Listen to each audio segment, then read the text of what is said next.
Hello everyone मु प्रीति recipes रे आपनको स्वागत जनाऊँगी। चलतु आज करंजी पिठा बनैबा शिखिबा। मु एथिपाई 2 कप मैदा, हाफ चामच लूण, गोटे नड़िया को नहीं पूर बनैकी रखी,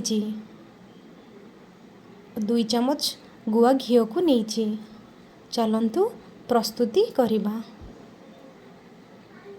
गोटे बोल रे किछि मैदा, लूण, गुआ घी को नहीं भलरे गोलई नबा।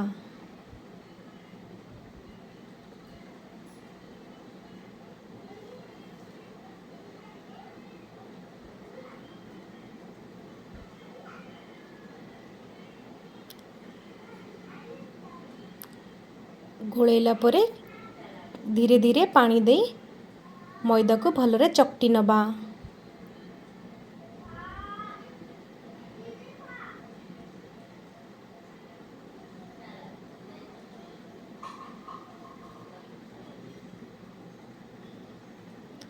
मैदा को भले चकटिला परे 10 रु 15 मिनिट पे रेस्ट छाड़ी दबा। तापरे छोट छोट गुला बनै नबा।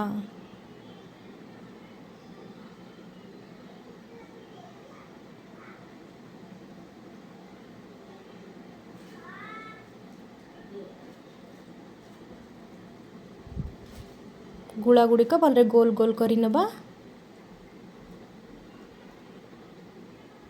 अटा गुला बनैबा सरीगला। चलतु एबे करंजी पिठा को बनैबा। गोटे गुला को नहीं पूरी सेप्र बेली नबा।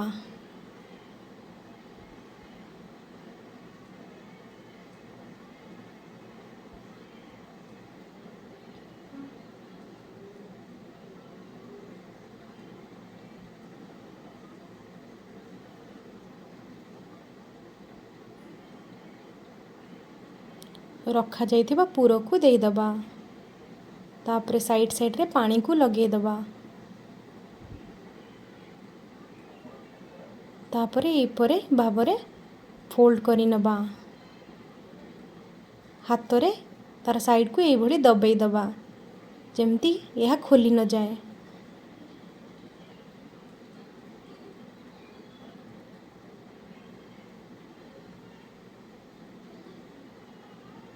मु एमती डिजाइन करुची। आपण चाहिए किछि भी डिजाइन करि परिबे। एमती गोटे गोटे करी करंजी पिठा को बनेकी रखिबा। सबु पिठा गुड़ी को एई प्रणाली ले बनै नबा।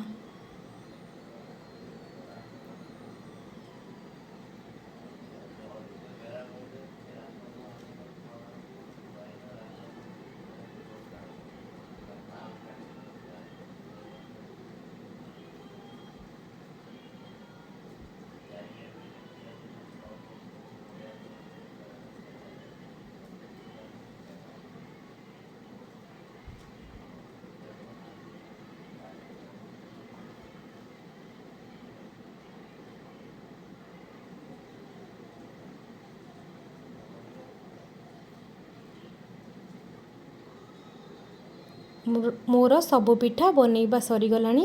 चलतु एबे छाणी नबा। गोटे कड़ाई रे तेल किछि नै जिबा।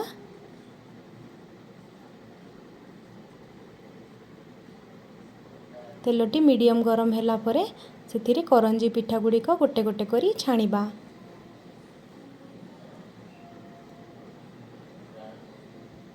गोटे साइड हे गले पलटै नबा।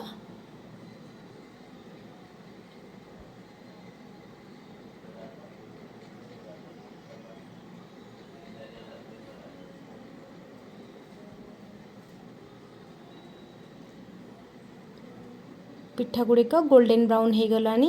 चलतु या काढ़ी नबा।